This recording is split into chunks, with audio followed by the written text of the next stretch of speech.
Hello दोस्तों, नमस्कार। स्वागत है आपका हमारे YouTube चैनल एडवांस एग्रीकल्चर में। आज की इस वीडियो पर हम बात करने वाले हैं फूल गोभी यानी कॉलीफ्लावर की उन्नत खेती की A to Z संपूर्ण जानकारी, यानी खेत किस प्रकार तैयार करना चाहिए, उन्नतशील इम्प्रूव वैरायटी जो आप यदि अर्ली फार्मिंग करते हैं तो उसका जो उत्पादन है कितना आप उत्पादन निकाल सकते, कौन सी भी हाइब्रिड वैरायटी हैं जिनका आप प्रोडक्शन अधिकतम निकाल सकते हैं। और अक्सर आप गलती करते हैं कि बुआई के समय कौन कौन से न्यूट्रिएंट की पूर्ति करनी चाहिए, यानी बुआई के समय बेसल डोज के रूप में कौन कौन सी खादों का प्रयोग करना है।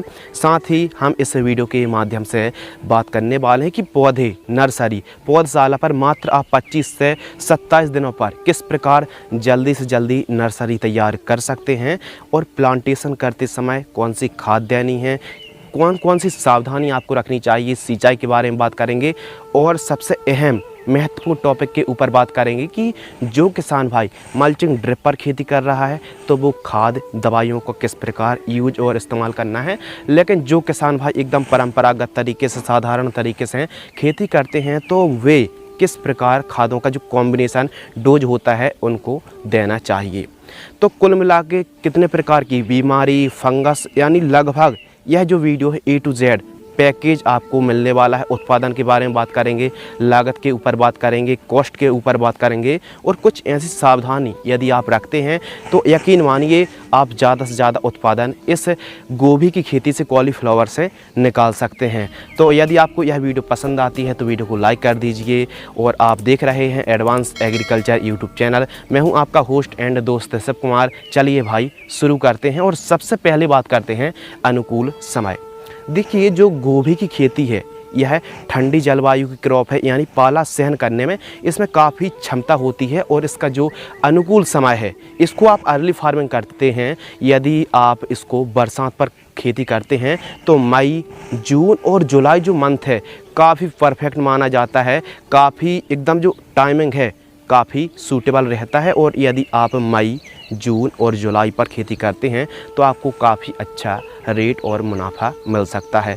और वहीं आप गर्मियों के लिए इसे दिसंबर का महीना, नवंबर का महीना और जनवरी का महीना, यानी नवंबर से लेकर जनवरी के मध्य आप प्लांटेशन कर सकते हैं। लेकिन यदि आप अर्ली फार्मिंग कर रहे हैं, जैसे अभी जो सीज़न चल रहा है, तो मई महीने पर यदि आप नर्सरी तैयार करते हैं तो एक बात आप यकीन से लिख कर रख लीजिए कि आपको काफ़ी अच्छा रेट मिलने वाला है। तो अर्ली फार्मिंग करने के लिए आप मई जो महीना है, मई के अंतिम सप्ताह तक नर्सरी आप तैयार कर लीजिए। और जून के आसपास यदि आप प्लांटेशन करते हैं तो काफ़ी आपको अच्छा बेनिफिशियल मिलने वाला है। अगले टॉपिक के ऊपर बात करते हैं उन्नतशील हाइब्रिड इम्प्रूव वैरायटी। तो इस वीडियो पर हमने उन्हीं वैरायटी का सिलेक्शन किया है जिनका ओवरऑल इंडिया पर काफ़ी बढ़िया प्रोडक्शन है। और यह जो जानकारी, यह कोई किताबी जानकारी नहीं है, प्रैक्टिकली जानकारी है। और सर्वाधिक उत्पादन देने वाली वैरायटी के बारे में ही हम बात करने वाले हैं। लेकिन आपसे एक रिक्वेस्ट है, एक सजेशन है कि आप जो वैरायटी का सिलेक्शन कर रहे हैं तो उन्नत वैरायटी का चुनाव टेम्परेचर के हिसाब से, जलवायु के हिसाब से अर्ली फार्मिंग कर रहे हैं या फिर लेट फार्मिंग कर रहे हैं। बरसात की जो कुछ वैरायटी अलग होती हैं, गर्मियों की कुछ वैरायटी अलग होती हैं। तो सॉइल टेम्परेचर और वातावरण क्लाइमेट्स कंडीशन के हिसाब से ही आपको अपने एरिया, राज्य के हिसाब से इम्प्रूव वैरायटी का सिलेक्शन करना चाहिए। हम जो इस वीडियो के माध्यम से वैरायटी के बारे में बात करने वाले हैं, यह वैरायटी भी काफ़ी अच्छा परफॉर्मेंस और काफ़ी अच्छा प्रोडक्शन देती हैं। तो नंबर 1 एडवांटा गोल्डन सीड्स की जो 95-85 वैरायटी आती है, ये भी काफ़ी बढ़िया वैरायटी है। और क्लाउस कंपनी की जो माधुरी आती है, ये भी काफ़ी परफेक्ट है। और नंबर 3 सिंजेंटा कंपनी की CFL 1522 वैरायटी, ये भी काफ़ी बढ़िया है और काफ़ी किसानों की पसंद है। और इसके अलावा सिंजेंटा कंपनी की ही 6099, ये भी काफ़ी बढ़िया वैरायटी है। इसके अलावा हाईवेज कंपनी की जो दामनी आती है, ये भी काफ़ी अच्छा परफॉर्मेंस देती है। और यह भी काफ़ी किसानों की पसंद बनी हुई है। नंबर 4 हाईवेज कंपनी की जो दामनी आती है, ये भी काफ़ी अच्छी वैरायटी है। और नंबर 5 सेमिनीज कंपनी की गिरजा। नंबर 6 वेलकम कंपनी की जो समृद्धि आती है 707 और 808, इन दोनों वैरायटी में से भी किसी एक वैरायटी का चुनाव कर सकते हैं। वहीं बात करें नामधारी सीड्स की तो NS 555 जो वैरायटी आती है ये भी काफ़ी अच्छी वैरायटी है। एवं नंबर 8 है एडवांटा गोल्डन सीड्स की ही शीघ्र के नाम से आती है, ये भी काफ़ी अच्छी वैरायटी है। तो हमने जो 8 वैरायटियों के नाम बताए हैं ये काफ़ी अच्छी वैरायटी हैं और काफ़ी अच्छा परफॉर्मेंस देने के लिए एकदम तैयार हैं। काफ़ी अच्छा प्रोडक्शन आप इन वैरायटियों से निकाल सकते हैं। क्या आपने इससे पहले कॉलीफ्लावर की खेती की है और आपने अधिकतम प्रोडक्शन या फिर अधिकतम उपज देने वाली वैरायटी कौन सी है, आप कमेंट सेक्शन में ज़रूर बताइएगा। अगली टॉपिक के ऊपर बात करते हैं जलवायु यानी क्लाइमेट्स कंडीशन। तो जो कॉलीफ्लावर की फूल गोभी की खेती है यह ठंडे जलवायु की एकदम नमी क्षेत्रों पर काफ़ी अच्छे से ग्रो हो पाती है।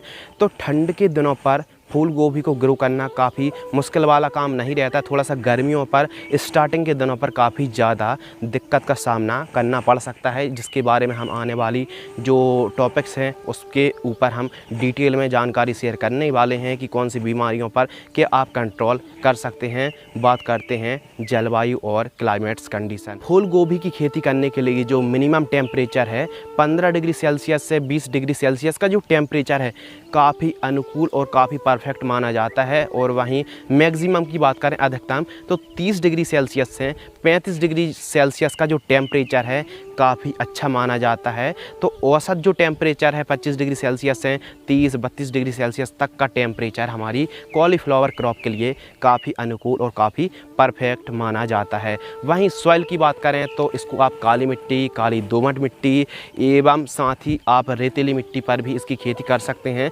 भारी मिट्टी और हल्की मिट्टी पर भी आप सफलतापूर्वक कॉलीफ्लावर की खेती कर सकते हैं। लेकिन परफेक्ट जो उत्पादन यदि आप निकालना चाहते हैं तो इसकी खेती काली मिट्टी, काली दोमट भूमि पर काफ़ी अच्छा प्रोडक्शन आप निकाल सकते हैं। लेकिन यदि आप मल्चिंग ड्रिप पर खेती कर रहे हैं, हल्की भूमि भी है, तो भी आप काफ़ी अच्छे तरीके से फर्टिगेशन न्यूट्रिएंट की पूर्ति करके काफ़ी अच्छा प्रोडक्शन आप निकाल सकते हैं। एवं उत्तम जल निकास का प्रबंध होना चाहिए। आप दोनों प्रकार की भूमियों पर खेती कर सकते हैं, चाहे हल्की हो या फिर भारी हो। एवं इसके अलावा बात करते हैं पीएच वैल्यू। तो जो पीएच वैल्यू है 5.5 से लेकर 7.5 के आसपास काफ़ी अनुकूल, काफ़ी परफेक्ट मानी जाती है। उत्तम जल निकास का प्रबंध होना चाहिए। यदि बरसात हो जाती है, बारिश का जो पानी है खेत में ठहरना नहीं चाहिए, इससे गलन की समस्या हो सकती है या हमारी पूरी की पूरी फसल खराब हो सकती है, नष्ट हो सकती है। तो उत्तम जल निकास का प्रबंध होना चाहिए, पहले ही आपको मैनेजमेंट करा लेना है। अगले टॉपिक के ऊपर बात करते हैं खेत की तैयारी। और खेत की तैयारी करते समय हमको कौन सी खाद कितनी मात्रा पर देनी है। सबसे पहले मीडियम गहराई में चलने वाले जैसे कल्टीवेटर है, तोता हल से 1 से 2 बार जुताई प्लोविंग कराइए। उसके बाद आपको एक काम करना है कि रोटोवेटर चलवाने से पहले, मिट्टी को भुरभुरी कराने से पहले आप लगभग 2 से 3 ट्राली गोबर की खाद पूरे खेत में बिखेर दीजिए। और उसके अलावा आप एक काम कर सकते हैं कि रोटोवेटर से खेत को एकदम समतल करा दीजिए। और इसके अलावा बात करते हैं कि आप जब बेड तैयार कर रहे हैं तो बेड के समय कौन सी खाद देनी चाहिए, ये काफ़ी इम्पोर्टेंट और महत्वपूर्ण विषय है। आप एक काम कर सकते हैं, 2 बैग यानी 100 किलोग्राम सिंगल सुपर फॉस्फेट जो उर्वरक खाद आती है पाउडर फॉर्म वाली ही आपको इस्तेमाल करनी है। 2 बैग यानी 100 किलोग्राम सिंगल सुपर फॉस्फेट उर्वरक खाद, 25 किलोग्राम DAP। अब डाई अमोनियम फॉस्फेट पर 18% नाइट्रोजन का नाइट्रेट फॉर्म है और फास्फोरस 46% है। तो डाई अमोनियम फॉस्फेट यानी DAP आपको लेना है 25 किलोग्राम, MOP आपको लेना है 20 kg। इन तीनों चारों खादों को आपस में मिक्स करके बेड के ऊपर देकर आप बेड तैयार करा सकते हैं। अब लेकिन जो किसान भाई साधारण तरीके से खेती कर रहे हैं तो वो खाद देंगे जब प्लांटेशन कर रहे हों, तो उसी टाइम खादों को आपको देना है। तो कितनी कितनी मात्रा पर मिलाकर देना है, प्लांटेशन के वक्त आपको बतला देंगे कि आपको किस प्रकार प्लांटेशन करना है। लेकिन जो किसान भाई ड्रिप पर और मल्चिंग पर बेड बनाकर गोभी की खेती करता है तो उनको किस प्रकार फर्टिगेशन देना है। तो एसएसपी, डीएपी, एमओपी का ठीक तरीके से मिश्रण तैयार करके बेड के ऊपर देकर बेड तैयार करा सकते हैं। लेकिन यदि दीमक की समस्या देखने के लिए मिल रही है तो आप जो फिप्रोनिल आता है 0.3% जीआर फॉर्म में 3 किलोग्राम से लेकर 5 किलोग्राम, या फिर कार्बोफ्यूरान भी आता है, तो इनका आप प्रयोग कर सकते हैं प्रति एकड़ की दर से बेड तैयार करते समय। अगले टॉपिक के ऊपर बात करते हैं प्रति एकड़ सीड्स और प्रति एकड़ प्लांट्स रिक्वायरमेंट। तो 1 एकड़ पर हमको 60 ग्राम से लेकर 80 ग्राम प्रति एकड़ की दर से सीड्स की आवश्यकता पड़ती है। मार्केट पर 10 ग्राम की जो पैकिंग पर सीड्स आ जाते हैं और 10 ग्राम की जो पैकिंग पर सीड्स ऑफ नंबर होते हैं लगभग 2000 के आसपास सीड्स होते हैं। यानी 1 एकड़ पर हमको 60 ग्राम से लेकर 80 ग्राम सीड्स लग सकता है। और यह जो डिपेंड और निर्भर करता है कि आप क्वांटिटी घट और बढ़ भी सकती है। यदि आप प्लांट कम लगाते हैं तो क्वांटिटी कम हो सकती है, और प्लांट यदि आप ज़्यादा बढ़ाते हैं तो क्वांटिटी बढ़ भी सकती है।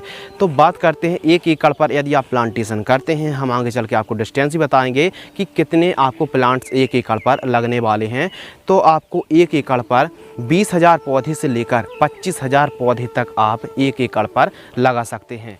अगले महत्वपूर्ण टॉपिक के ऊपर बात करते हैं नर्सरी तैयार, यानी प्लांटेशन आप किस प्रकार घर पर ही एकदम कम से कम लागत पर किस प्रकार नर्सरी तैयार कर सकते हैं। यदि आपने इस वीडियो को अभी तक लाइक नहीं किया है तो वीडियो को आप लाइक भी कर दीजिए। और हम बात करने वाले हैं कि नर्सरी आप एकदम स्वस्थ हरी भरी किस प्रकार तैयार कर सकते हैं, वो भी रेशेदार जड़ों युक्त। तो नर्सरी तैयार करने की 2 विधियां हैं। एक तो साधारण तरीके से परंपरागत तरीके से नर्सरी तैयार कर सकते हैं, और एक प्लास्टिक प्रो ट्रे पर भी आप नर्सरी तैयार कर सकते हैं। जो आप प्लास्टिक प्रो ट्रे पर नर्सरी तैयार करेंगे तो उस पर आप ग्रीन नेट खींचकर, शेड नेट खींचकर भी आप तैयार कर सकते हैं। और साधारण तरीके से भी आप परंपरागत तरीके से कम लागत पर, हम दोनों विधियों के बारे में बात करने वाले हैं। जो आपको अच्छी लगे उस विधि से आप तैयार कर सकते हैं। सबसे पहले बात करते हैं कि आप प्लास्टिक प्रो ट्रे पर किस प्रकार गोभी की नर्सरी तैयार कर सकते हैं। तो आवश्यक सामग्री के ऊपर बात करते हैं। कोकोपीट खाद यानी नारियल की खाद की हमको आवश्यकता पड़ने वाली है। इसके अलावा हमको वर्मी कंपोस्ट की ज़रूरत पड़ेगी। इसके अलावा हमको एक फफूंदनाशक जिसमें कार्बेंडाजिम भी हो, मैंकोजेब भी हो, तो एक फंगीसाइड। अब फंगीसाइड से जर्मिनेशन काफ़ी अच्छा होता है, उसी मिश्रण पर हम मिक्स करने वाले हैं। और साथ ही प्लास्टिक की प्रो ट्रे की हमको आवश्यकता पड़ने वाली है, जो आप इस वीडियो पर देख रहे हैं। ये इस तरीके से भी आप प्लास्टिक की जो प्रो ट्रे होती हैं उनका आप चुनाव कर सकते हैं। तो इतनी ज़रूरत पड़ने वाली है। और साथ ही हम जहाँ पर वापस से जो बाहर निकाल कर प्रो ट्रे रखेंगे तो वहाँ पर हम एक ग्रीन नेट या फिर शेड नेट खींच लेंगे, जिससे जो टेम्परेचर है वो मेंटेनेंस हो सके और बढ़िया से हमारे पौधे तैयार हो सकें। तो बात करते हैं कि किस प्रकार आपको प्लास्टिक प्रो ट्रे पर नर्सरी तैयार करना है। इन सभी खादों को यानी 50% आपको नारियल की खाद लेनी है, यानी कोकोपीट खाद लेनी है, और 50% आपको जो वर्मी कंपोस्ट आती है उसको लेना है। इन दोनों को मिक्स करके उसी मिश्रण पर लगभग 20 से 25 किलोग्राम मिश्रण पर आपको 100 ग्राम यूपीएल कंपनी की जैसे साफ है, कार्बेंडाजिम, मैंकोजेब, किसी भी फंगीसाइड को आपको लेना है 100 ग्राम। इन सभी को ठीक तरीके से आपको मिक्स कर लेना है। और जो नारियल की खाद आती है, सिल्ली आती है, उसको आप लाइए मार्केट से और थोड़ा सा 3 से 4 घंटे तक पानी में डुबो कर रखिए और उससे बाहर करके ठीक तरीके से मिश्रण तैयार करके वर्मी कंपोस्ट को ठीक तरीके से मिला करके आपस में मिक्स करके जो आपकी प्लास्टिक प्रो ट्रे है उस पर ठीक तरीके से भर दीजिए। उसके बाद आपको एक काम करना है कि उंगली की सहायता से कुछ इस प्रकार जो आप वीडियो पर देख रहे हैं इस प्रकार के आपको गड्ढे करना है एक एक। उसके बाद एक एक बीजों की बुआई कर देनी है। और जैसे आप एक एक बीजों की बुआई करेंगे, अब एक एक बीजों को जो आपको गहराई रखनी है लगभग आपको 2 सेंटीमीटर के आसपास आप डेप्थ गहराई रख सकते हैं। तो ठीक तरीके से आप एक एक बीजों की बुआई कर देनी है। और आप एक काम कर सकते हैं कि गोभी का जो सीड्स है जर्मिनेशन में दिक्कत आती है तो आप बीज उपचार भी कर सकते हैं। बीज उपचार आपको कार्बेंडाजिम और मैंकोजेब फफूंदनाशक से बीजों को उपचारित करना है। 100 ग्राम यदि सीड्स हैं तो उसे आप 5 ग्राम कार्बेंडाजिम और मैंकोजेब युक्त फफूंदनाशक से या फिर थायरम से बीज उपचार आप ज़रूर कर लीजिए। एक एक बीजों की बुआई करना है। उसके बाद आपको एक लेयर जो हमने कोकोपीट, नारियल खाद और वर्मी कंपोस्ट की तैयार की है मिश्रण, उसकी एक लेयर फिर हमको क्या करना है कि प्लास्टिक प्रोटेटर पर कुछ इस प्रकार हमको बिछा देना है। और जैसे ही हमको इसके बाद सिंचाई नहीं करनी है, वैसे भी यह जो मिश्रण है इस पर हल्की नमी है, इनको जब हम पूरी तरीके से बुआई कर देंगे बीजों की, तो इन सभी को जो मल्चिंग होता है उसको हमको ठीक तरीके से कवर कर देना है। अब मल्चिंग कवर करने से फ़ायदा क्या होता है, तो अंधेला हो जाता है, जिससे जर्मिनेशन में काफ़ी हेल्प होती है और एक गर्माहट हीट उत्पन्न होती है, जिससे जर्मिनेशन में काफ़ी हेल्प हो जाती है। तो मल्चिंग कवर करने से यही फ़ायदा है कि जल्दी जर्मिनेशन हो जाता है। तो आपको मल्चिंग, प्लास्टिक की जो मल्चिंग है, इस पर कितने दिन तक, सबसे बड़ा सवाल है कि कितने दिन तक हमको रखना चाहिए, क्योंकि मिर्ची पर यह जो ड्यूरेशन टाइमिंग है वो अलग है। तो आप यदि कॉलीफ्लावर के सीड से प्लांटेशन पौधे तैयार कर रहे हैं, तो मल्चिंग पर आप कवर करके लगभग 2 से 3 दिनों तक कवर करके रखिए। उसके बाद मल्चिंग को बाहर निकाल करके जो ट्रे हैं उसको, जो आप इस प्रकार की शेड नेट खींचकर या फिर तंबू खींचकर बाहर निकाल दीजिए और सुबह शाम आप उस पर सिंचाई करते रहिए। सिंचाई करने के बाद जैसे हमारी नर्सरी 10-12 दिन की होगी, कीट और फंगस का प्रकोप भी देखने के लिए मिलेगा। यदि कीटों का प्रकोप देखने के लिए मिल रहा, पत्तों खाने वाले कीट हैं, सकिंग पेस्ट हैं, तो उसके लिए आप इमिडाक्लोप्रिड 15 लीटर पानी में आप 5 ml की दर से स्प्रे कर सकते हैं। जैसे कॉन्फिडोर आता है या फिर इमिडाक्लोप्रिड 70.8% स्प्रे कर सकते हैं। इसके अलावा यदि फंगस का प्रकोप देखने के लिए मिल रहा है, तो आप कार्बेंडाजिम 50% है या फिर साफ है, 1 लीटर पानी में आधा ग्राम की दर से 1 ग्राम की दर से आप छिड़काव कर सकते हैं। इस प्रकार यदि आप नर्सरी तैयार करेंगे, सुबह शाम आवश्यकता अनुसार आप सिंचाई करेंगे, तो यकीन मानिए महज 22 से 25 दिनों पर हमारी नर्सरी स्वस्थ तैयार हो जाएगी। अब बात करते हैं साधारण तरीके से आप नर्सरी किस प्रकार तैयार कर सकते हैं। तो सबसे पहले जो आपका खेत है उससे 1 फीट ऊपर आपको वेट बनानी है, और वेट को ठीक तरीके से, जो मिट्टी है वेट की एकदम भुरभुरी हो। और साधारण तरीके से यदि आप नर्सरी तैयार कर रहे हैं, तो उसका जो डिस्टेंस है 2x4 में जो आपको 10 ग्राम सीड्स की बुआई करनी है, तो आपको 20 किलोग्राम गोबर की खाद, आधा किलोग्राम SSP और लगभग 100 ग्राम DAP खाद को आप ठीक तरीके से मिक्स करके आप बीजों की बुआई कर दीजिए। काफ़ी अच्छा जर्मिनेशन देखने के लिए मिलेगा।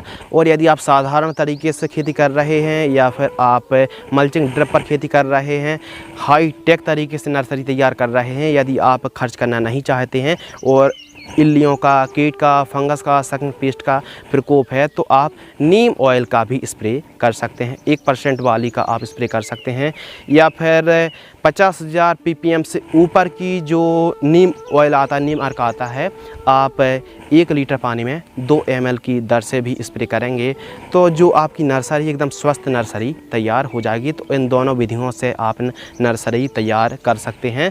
और यदि आप साधारण तरीके से भी नर्सरी तैयार कर रहे हैं, तो ऊपर कोई ग्रीन नेट है, शेड नेट है, या फिर कुछ कवर कर दीजिए, जिससे आपकी नर्सरी सूखे ना, मुरझाए ना, कुम्हलाए ना। तो एकदम स्वस्थ नर्सरी 20 से 25 दिनों पर एकदम हरी भरी नर्सरी तैयार हो जाएगी। अगले टॉपिक के ऊपर बात करते हैं प्लांटेशन एंड प्लांट डिस्टेंस। यदि आप वेड बनाकर प्लांटेशन कर रहे हैं, तो पौधे से पौधे की दूरी 1 से 1.5 फीट आप रख सकते हैं। और एक वेड पर आप डबल लाइन पर प्लांटेशन करना है, और आपको डबल लाइन पर प्लांटेशन करना है, जिगजैग प्लांटेशन करना है। और पौधे से पौधे की आपको जो दूरी रखना है 1 फीट से लेकर 1.5 फीट आप रख सकते हैं। एवं एक वेड से दूसरा वेड का जो डिस्टेंस है आप 4 फीट, 3 से 4 फीट आप रख सकते हैं। यदि यह डिस्टेंस आप रखते हैं, तो काफ़ी आप अच्छा प्रोडक्शन आप निकाल पाएंगे। यदि आप साधारण तरीके से खेती कर रहे हैं, तो आप एक काम कर सकते हैं कि छोटी छोटी क्यारियाँ बनाकर आप प्लांटेशन कर सकते हैं। और एक क्यारी पर जो एक मेड़ होती है, एक क्यारियों पर आप 3 से 4 और अधिकतम 5 लाइन लगा सकते हैं।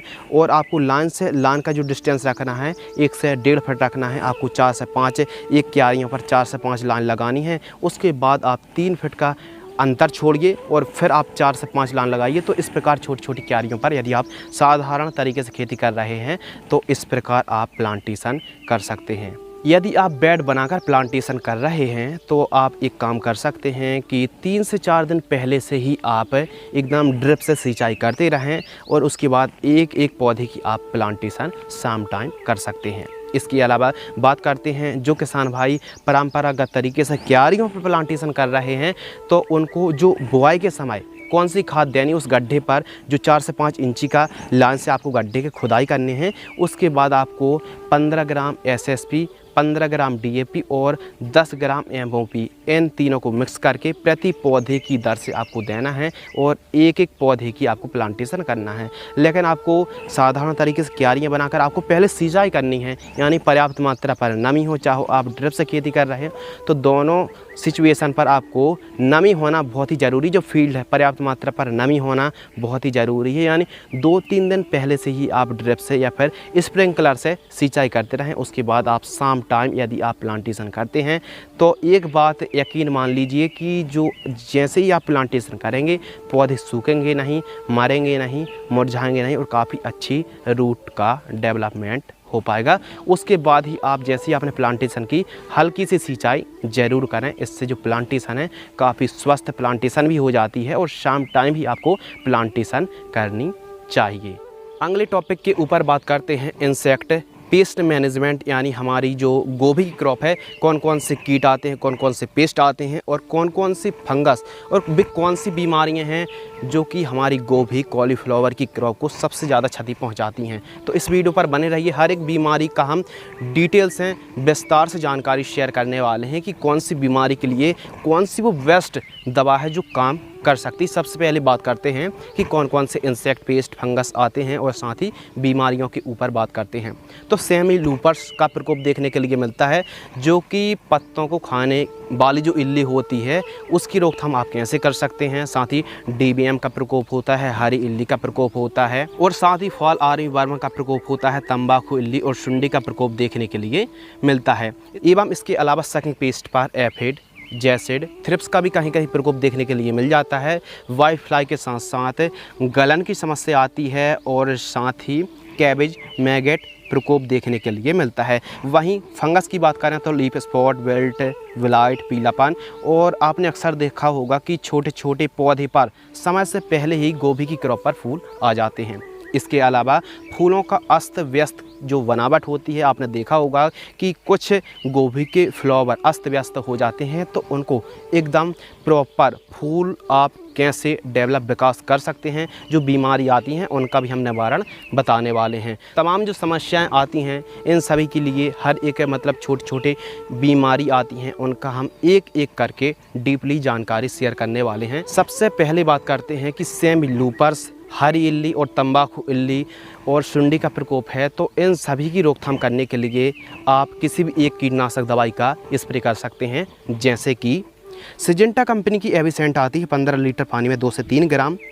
इसके अलावा अदामा इंडिया कंपनी की फेलोथोरा आती है 15 लीटर पानी में 35 ml, या फिर कोराजन भी आप स्प्रे कर सकते हैं, जिसमें क्लोर एंट्रा नीलिप्रोल 18.5% जो कि SC फॉर्म में आती है, इसका भी स्प्रे कर सकते हैं। लेकर 15 लीटर पानी में 5 ml की दर से स्प्रे कर सकते हैं। FMC की जो वेनेविया आती है 15 लीटर पानी में 9 ml की दर से आप स्प्रे कर सकते हैं। अगली जो बीमारी है और जो अगला इंसेक्ट है वो है DBM यानी डायमंड बैकमोथ। तो डायमंड बैकमोथ के कंट्रोल के लिए कोराजन 5 ml 15 लीटर पानी में और नीम अर्क आती है 1% वाली 15 लीटर पानी में आप 15 ml की दर से स्प्रे कर सकते हैं।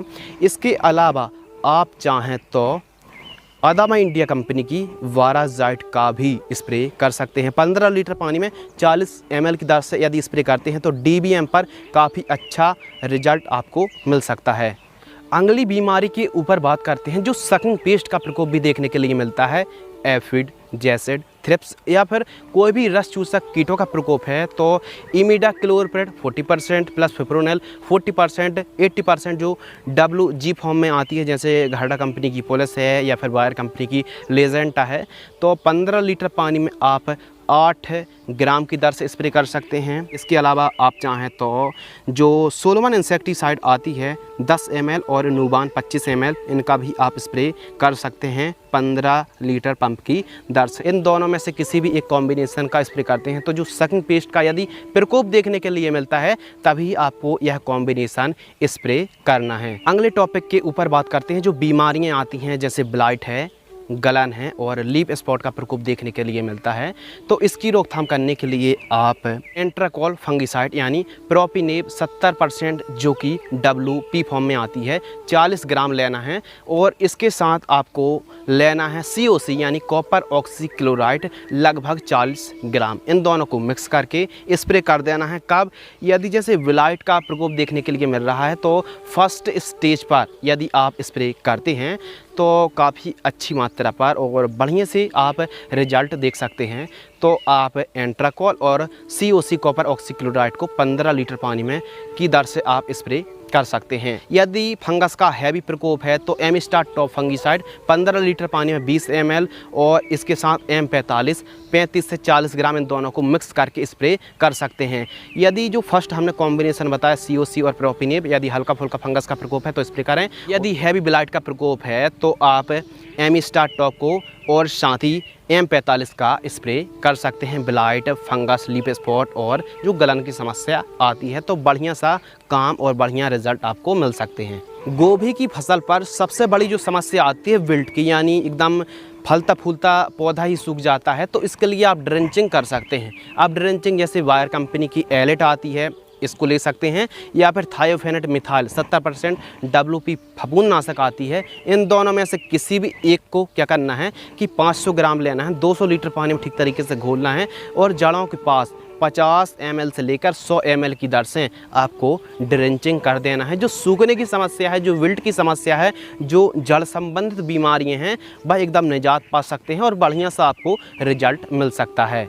यदि गोभी की बढ़वार ठीक तरीके से नहीं हो पा रही है तो कृषि रसायन कंपनी की पोषक सुपर आती है 15 लीटर पानी में आप 25 ml की दर से स्प्रे कर सकते हैं। या फिर सिंजेंटा कंपनी की वायु स्टिमुलेंट क्वांटेस 15 लीटर पानी में 40 ml की दर से स्प्रे कर सकते हैं। किसी भी एक का कब स्प्रे करना है? जब आपको लगे कि हमारी गोभी क्रॉप पर सब न्यूट्रिएंट देने के बाद भी बढ़वार ठीक तरीके से नहीं हो पा रही है तो प्लांट ग्रोथ प्रमोटर का आप स्प्रे कर सकते हैं। क्वांटेस या फिर पोषक सुपर दोनों में से किसी भी एक का। कॉलीफ्लावर की जो क्रॉप है इसमें पीलापन की समस्या देखने के लिए मिलती है। तो गोभी की फसल पर यदि पीलापन की समस्या है तो वाटर जो मैनेजमेंट है सबसे पहले तो आपको सुधार कर रखना है और आवश्यकता अनुसार ही सिंचाई करना चाहिए। वनस्पतिक जो स्टेज होती है उस समय नत्रजन का प्रयोग करना चाहिए और जो वेजिटेटिव बढ़वार होती है तो उस समय नाइट्रोजन का, नाइट्रेट बेस खादों का यदि आप प्रयोग करते हैं तो काफ़ी बढ़िया आपको रिजल्ट प्राप्त होगा। इसके अलावा जब हमारी जो गोभी की क्रॉप है इस पर यदि खरपतवार उगते हैं तो भी पीलापन की समस्या, रोगों का प्रकोप देखने के लिए मिल सकता है जिससे पीलापन बड़ी मात्रा पर बढ़ सकता है। तो खेत की चारों तरफ साफ़ सफाई होना बहुत ही ज़रूरी है। पीलापन एकदम ना हो और खेत पर साफ़ सफाई, निराई गुड़ाई प्रॉपर कराते रहें। यदि निराई गुड़ाई नहीं कर पाते हैं तो खरपतवार नाशक का भी स्प्रे करते रहें, यानी खेत में कुल मिला के साफ़ सफाई बनी रहे।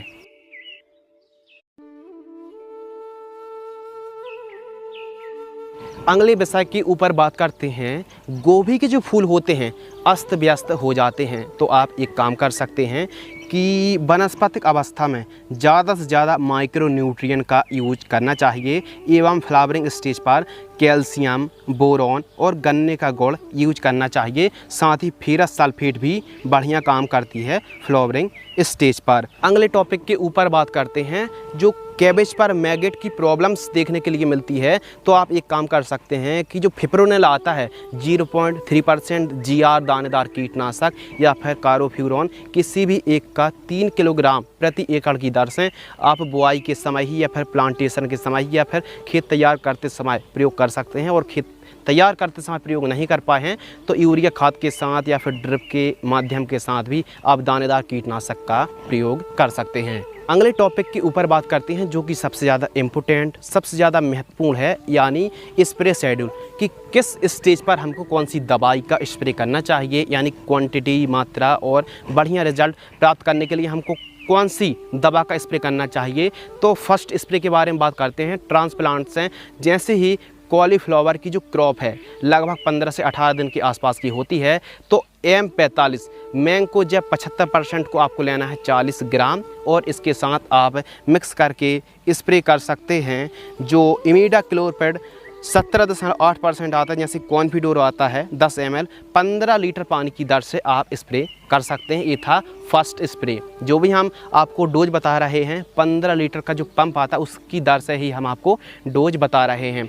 अगले टॉपिक के ऊपर बात करते हैं सेकंड स्प्रे। जो सेकंड स्प्रे है, हमको सेकंड स्प्रे किस टाइम करना चाहिए आइए समझते हैं। जब हमारी गोभी की क्रॉप लगभग 25 से 28 दिन के आसपास की होती है तो सेकंड स्प्रे करना चाहिए। सेकंड स्प्रे पर एमामेक्टिन बेंजोएट 8 ग्राम, एंट्राक्वल 40 ग्राम, पोषक सुपर 25 ml प्रति पंप की दर से आप स्प्रे कर सकते हैं। बात करते हैं थर्ड स्प्रे के बारे में। तो जैसे ही हमारी गोभी क्रॉप ट्रांसप्लांट से 35 से 38 दिन के आसपास की होती है तो इस पर आप सिजेंटा कंपनी की एविसेंट 2 से 3 gram, Roko fungicide 40 gram, Profex super 15 ml, silicon chip को मिलाकर आपको 15 लीटर पंप की दर से आपको स्प्रे कर देना है। इसके अलावा बात करते हैं फोर्थ स्प्रे। तो 45 दिन के आसपास की हमारी क्रॉप होती है तो चिलेटेड माइक्रो न्यूट्रिएंट 50 ग्राम, बोरॉन 30 ग्राम और 052 34 100 ग्राम, इन तीनों को मिक्स करके आप स्प्रे कर सकते हैं 15 लीटर पंप की दर से। लेकिन तीनों को अलग अलग घोल बनाकर ही टंकी में मिलाकर ही स्प्रे कर देना है। अगले टॉपिक के ऊपर बात करते हैं 55वें दिन। जब हमारी क्रॉप ट्रांसप्लांट से 55 दिन के आसपास की होती है तो एम्पलीगो 8 ml, नीमार्क 1% वाला 30 ml, कॉपर ऑक्सीक्लोराइड 35 ग्राम, इन तीनों को आपस में मिक्स करके 15 लीटर पंप की दर से आप स्प्रे कर सकते हैं। अगले टॉपिक के ऊपर बात करते हैं छठवां स्प्रे। तो जैसे ही ट्रांसप्लांट से 60 से 65 दिन के आसपास की क्रॉप होती है तो अदामा इंडिया कंपनी की 12 जाट 40 ml, करजट फंगिसाइड 60 ग्राम और स्टिकर के साथ ही आपको मिक्स करके स्प्रे कर देना है। तो जो स्टिकर होता है, जैसे हम घोल बनाकर अपनी क्रॉप पर स्प्रे करते हैं तो क्योंकि गोभी के जो लीफ होते हैं काफ़ी सरफेस रहते हैं, घोल चिपकता नहीं, तो सिलिकॉन चिप को स्टिकर मिलाकर ही आप यदि आप स्प्रे करते हैं तो यकीन मानिए जो घोल है वो चिपकेगा, पर आपको रिजल्ट भी मिलेगा। और एक बात याद रखिए कि यदि आप दवाइयों का स्प्रे कर रहे हैं और रिजल्ट नहीं मिल रहा है तो जो पानी होता है वाटर का पीएच भी ज़रूर करा लीजिए। यदि पीएच हाई है तो अभी हमको कीटनाशक दवाइयों का, फंगीसाइड का या फिर किसी भी पेस्टिसाइड का हमको रिजल्ट नहीं मिल पाता है तो उसके लिए आप फॉस्फोरिक एसिड को 20 ml प्रति 200 लीटर की टंकी आती है उस पर मिक्स करके स्प्रे आप कर सकते हैं। तो दोस्तों ये थे स्प्रे शेड्यूल। अब बात करते हैं खाद के शेड्यूल के ऊपर, यानी हमको अपनी कॉलीफ्लावर गोभी की खेती पर कब कितनी मात्रा पर न्यूट्रिएंट, खादों, पोषक तत्वों की पूर्ति करनी चाहिए, किस स्टेज पर कौन सी खाद देनी चाहिए, तो इस वीडियो पर बने रहिए। हम बात करते हैं फर्टिगेशन शेड्यूल। और फर्टिगेशन शेड्यूल 2 तरीके से शेयर करेंगे। जो किसान भाई ओपन फार्मिंग करते हैं, फ्लड एरीगेशन से करते हैं, उनका खाद का डोज अलग है। और जो किसान भाई ड्रिप, मल्चिंग, बेड पर खेती करते हैं तो वे बेंचुरी के माध्यम से कैसे खाद दे सकते हैं, इसकी भी जानकारी अलग अलग 2 भागों में डिवाइड है। सबसे पहले बात करते हैं सामान्य तरीके से जो किसान भाई खेती कर रहे हैं। तो फर्स्ट खाद, जब हमारी क्रॉप ट्रांसप्लांट से 18 से 20 दिन के आसपास की होती है तो urea 25 kilogram, zinc sulphate 5 kilogram, humic acid 500 ग्राम, इन सभी को मिक्स करके प्रति एकड़ की दर से जड़ों के पास देकर आप सिंचाई कर सकते हैं। सेकंड खाद, जब हमारी गोभी की क्रॉप ट्रांसप्लांट से 25 से 30 दिन के आसपास की होती है तो यूरिया खाद 45 kilogram, micro nutrient fertilisers 5 kilogram, Sagarika दानेदार 8 किलोग्राम, इन तीनों को मिक्स करके प्रति एकड़ की दर से जड़ों के पास देकर आप सिंचाई कर सकते हैं। इसके अलावा थर्ड खाद, तो तीसरी खाद 45 दिन के आसपास की हमारी क्रॉप होती है तो कैल्शियम नाइट्रेट खाद 12 किलोग्राम, बोरॉन V20% वाली 500 ग्राम, इन दोनों को मिक्स करके प्रति एकड़ की दर से आप प्रयोग कर सकते हैं। ये तो खाद का जो डोज था, कॉम्बिनेशन था, बे किसान भाइयों के लिए था जो एकदम फ्लैट एरीगेशन से ओपन फार्मिंग कर रहे हैं।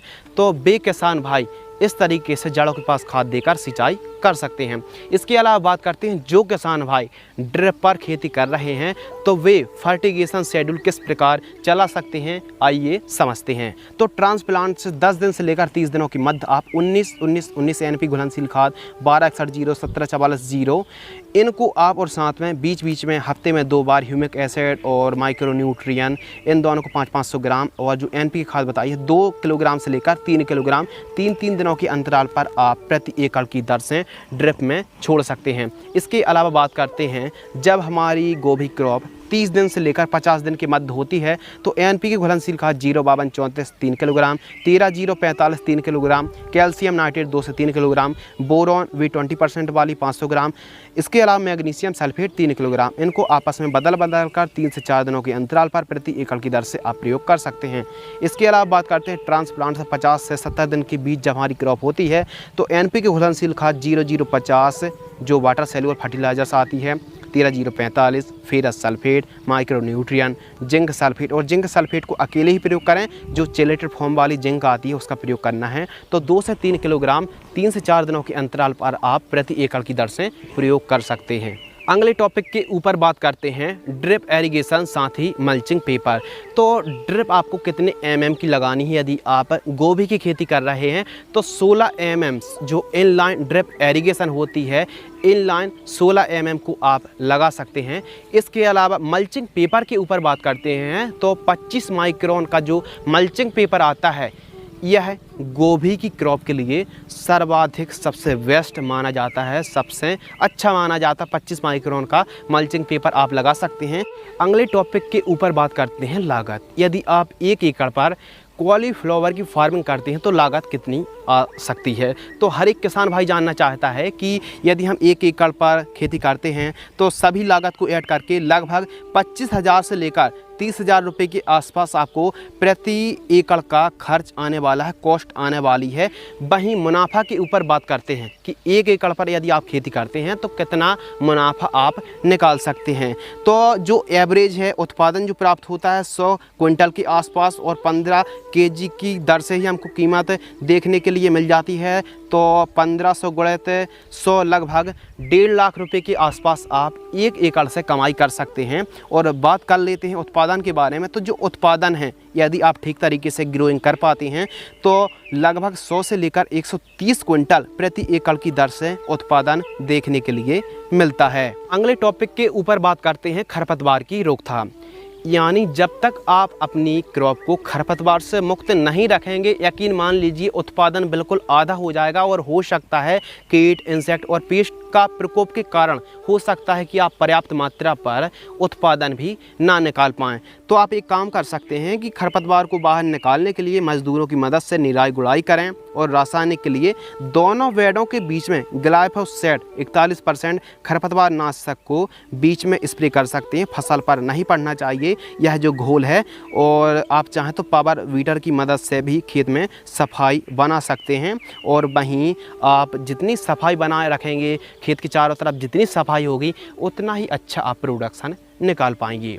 इसके अलावा बात करते हैं कुछ सावधानियों के बारे में कि आप खेती यदि कर रहे हैं तो कौन कौन सी सावधानी आपको रखनी चाहिए, आइए समझते हैं। नंबर 1, जल भराव वाले खेतों पर आप खेती ना करें। स्प्रे जो भी आप कीटनाशक पेस्टिसाइड का स्प्रे कर रहे हैं शाम टाइम ही स्प्रे करें। सिंचाई दोपहर के वक्त ना करें। शुरुआती दिनों पर हैवी टेक्निकल बेस कीटनाशक का आपको स्प्रे नहीं करना चाहिए। अनुकूल और हाइब्रिड वैरायटी का ही चुनाव करना चाहिए। स्प्रे खाद आवश्यकता अनुसार ही प्रयोग करना चाहिए। मिट्टी की जांच जरूर करा लेना चाहिए। इसके अलावा खारे पानी पर इसकी खेती हो सकती है या फिर नहीं? जी नहीं। आप गोभी की खेती यदि खारा पानी है तो गोभी को ग्रो नहीं कर पाएंगे। तो कुछ ऐसी सावधानी होती हैं। और जो भी हमने खाद बताई हैं, स्प्रे बताई हैं, आपको आवश्यकता अनुसार ही स्प्रे करना है, न्यूट्रिएंट की पूर्ति करना है।